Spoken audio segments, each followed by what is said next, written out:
연립방정식의 활용 문제를 한번 풀어보도록 하겠습니다. 사과가 700원이고요. 귤은 400원입니다. 이때 사과와 귤을 합쳐서 9개를 샀는데 이때 총 4,500원이라면 사과는 몇 개 샀을까요?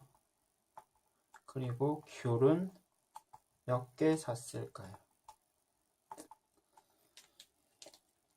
그러면 우리가 사과는 X개, 귤은 Y개라고 하면 지금 X, Y를 합치면 9가 되는 거죠.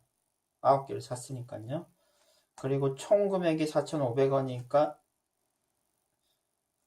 700X 더하기 400Y 사과를 산 금액, 귤을 산 금액 합쳤더니 4,500이 되고요. 그럼 이 두 식의 연립 방정식을 풀어주시면 되는데요. 식을 좀 빠르게 정리하기 위해서 밑에 식에는 양변에다가 100분의 1을 곱해주고요. 위에 식에다가는 곱하기 4를 해주면 식이 빠르게 정리가 될 것 같습니다. 4x 위에 식은요 36이 되고요. 아래 식은 7x 4y 45가 되네요. 그러면 지금 위아래 식을 빼주면요 마이너스 3x 그리고 마이너스 9가 되고요. x는 3이 되겠네요.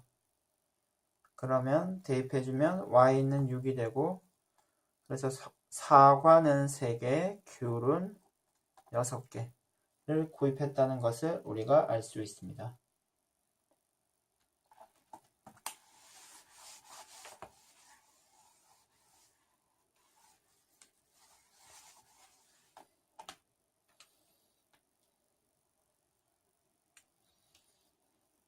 다음으로 우리 연립 방정식을 활용해 증가 감소에 관련된 문제를 한 문제 풀어보도록 하겠습니다. 작년에는 전체 학생이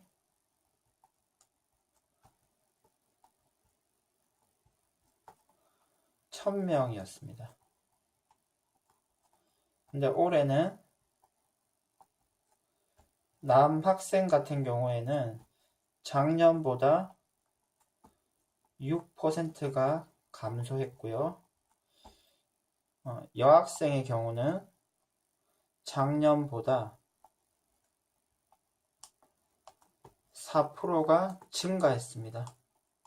근데 전체로 봤을 때는 올해 5명이 감소했습니다. 이때 작년의 학생 수, 올해의 학생 수를 한번 계산해 보도록 하겠습니다. 일단 작년에 남학생 수를 X라고 하고요. 작년에 여학생 수를 Y라고 하겠습니다. 그러면 올해의 남학생 수를 구하기 위해서 작년보다 남학생 같은 경우에는 6%가 감소했죠. 그럼 6%는 어떻게 됩니까? 작년 남학생 수의 6%는 100분의 6이죠. 그러니까 작년 남학생 수에다가 100분의 6을 곱해주면 작년에 6%를 확인할 수 있고요. 여학생 경우에는 4%를 확인해야 되죠. 4%는 100분의 4가 되고요. 원래 학생수, 작년의 학생수에다가 100분의 4를 곱해주면 작년 학생의 4%를 확인할 수 있습니다. 그러면 일단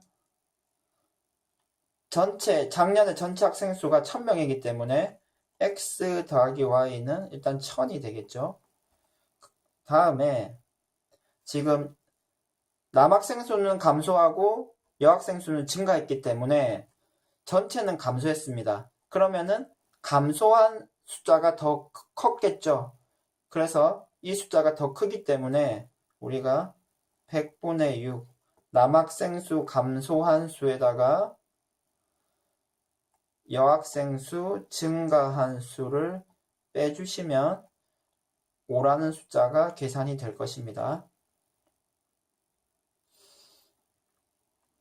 그럼 이 식을 계산하기 위해서 아래식에다가 양변에 100을 한번 곱해주도록 하겠습니다. 그리고 계산의 편의를 위해서 위의 식에다가는 곱하기 2를 해주고요. 2를 해주면 2x 플러스 2y는 2000입니다. 다음으로 100을 먼저 곱해주면 6x-4y 500이 되고요. 지금 개수를 비교해 보니까 2를 나누면 되겠네요.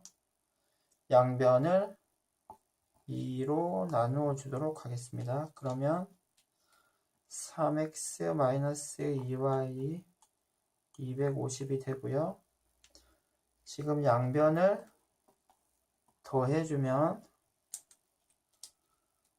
5x 2250 따라서 구하는 우리가 x 작년 남학생 수는 450이 되고요. 여학생 수는 합쳐서 1000명이 돼야 되니까 550이 되겠습니다. 그럼 이 두 숫자를 가지고 올해의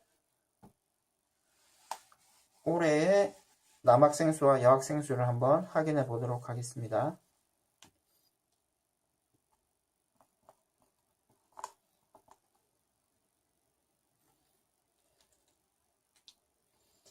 자, 올해의 남학생 수는 일단 작년에는 지금 450이라고 계산이 되었죠.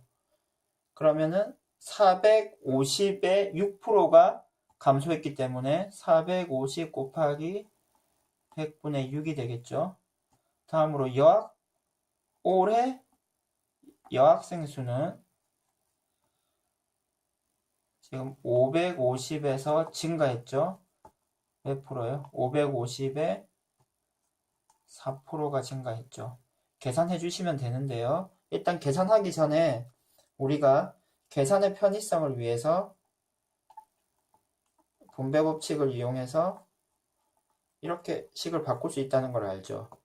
그리고 여학생 수도 이렇게 바꿀 수 있다는 것을 확인할 수 있습니다. 그럼 여러분들이 이 내용을 좀 기억해 주시면 좋겠습니다. 지금 감소 같은 경우에는 이렇게 빼기로 나타낼 수 있다. 증가 같은 경우에는 플러스로 나타낼 수 있다. 이 내용을 바로 적용할 수 있으면 이 과정을 생략할 수도 있습니다.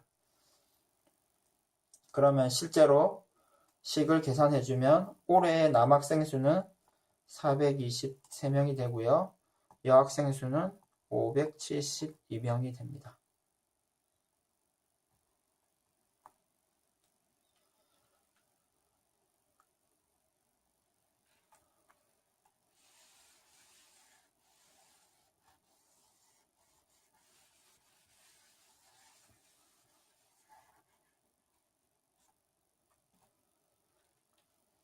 연립 방정식의 활용, 일에 관련된 문제를 하나 풀어보도록 하겠습니다. 누나와 동생이 같이 일을 하면 6일이 걸리는 일이 있습니다. 근데 만약에 누나가 9일 일을 한 후 이제 동생이 3일 일을 해서 일을 완성시켰습니다. 이때 만약에 누나 혼자서 일을 한다면 며칠 걸릴까요?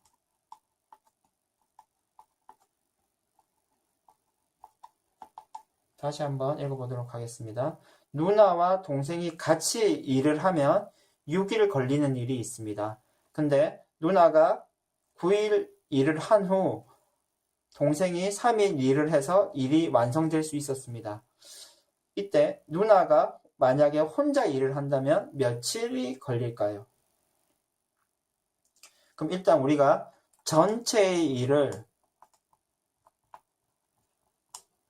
1이라고 한번 해봅시다. 그리고 누나가 하루 동안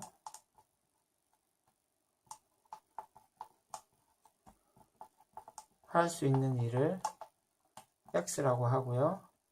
동생이 하루 동안 할 수 있는 일을 Y라고 한번 해봅시다. 그리고 한번 식을 세워보도록 하겠습니다. 일단 누나와 동생이 같이 하면 6일이 걸리죠.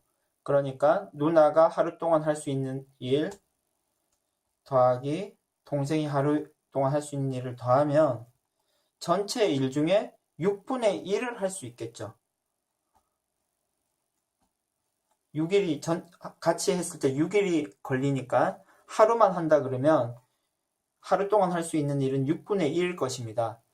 그리고 누나가 9일 동안 한 일의 양은 9x가 되겠죠. 그리고 동생이 3일 동안 한 양은 3y가 될 거고요. 그리고 일이 완성이 됐죠. 그래서 이 한 결과가 그러면 1이 된다는 것을 우리가 알 수 있을 것입니다.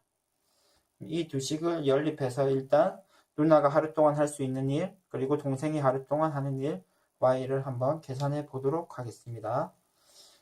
그러면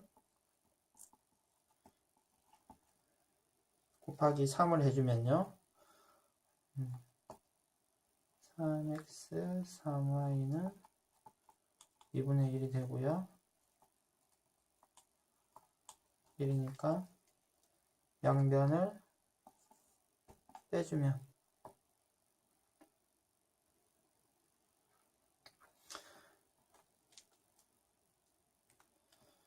마이너스 6x 마이너스 2분의 1이 되고요. 그럼 x는 지금 곱하기 마이너스 6분의 1을 해주면 x는 12분의 1이 되네요. 그러니까 누나가 하루 동안 할 수 있는 일은 12분의 1이고요. 그러면 만약에 누나가 혼자 일을 한다면 총 12일이 걸리겠습니다. 일을 완성하는데 12일이 걸릴 것입니다.